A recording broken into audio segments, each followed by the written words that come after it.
السلام علیکم ناظرین، میں ہوں امین نیوز کراچی کے ساتھ صبا حیدر خبر شامل کرتے ہیں۔ ملے رپورٹ سلیم بھٹی۔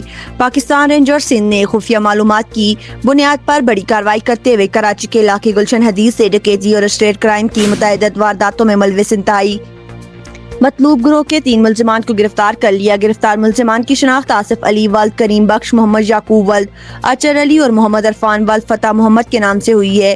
ترجمان رینجرز کے مطابق ملزمان کے قبضے سے 2 عدد موٹر سائیکلیں، 3 موبائل فونز، پاسپورٹ، شراب کی بوتل اور نقدی برآمد کی گئی۔ تفصیلات کے مطابق گرفتار ملزمان ایک منظم گروہ کا حصہ ہے جو گلشن حدید، ٹبر روڈ، سومار گوٹ نیشنل ہائی وے اور ملیر سمیت شہر کے مختلف علاقوں میں اسلحہ کے زور پر موبائل فونز چھیننے اور ڈکیتی کی درجنوں وارداتوں میں ملوث رہے ہیں۔ ملزمان کی مجرمانہ سرگرمیوں کی CCTV فوٹیج بھی دستیاب ہے جن میں انہیں واضح طور پر دیکھا جا سکتا ہے۔ رینجرز حکام کا کہنا ہے کہ یہ ملزمان عادی مجرم ہیں اور ان کے خلاف شہر کے مختلف تھانوں میں متعدد FIRs پہلے سے درج ہیں۔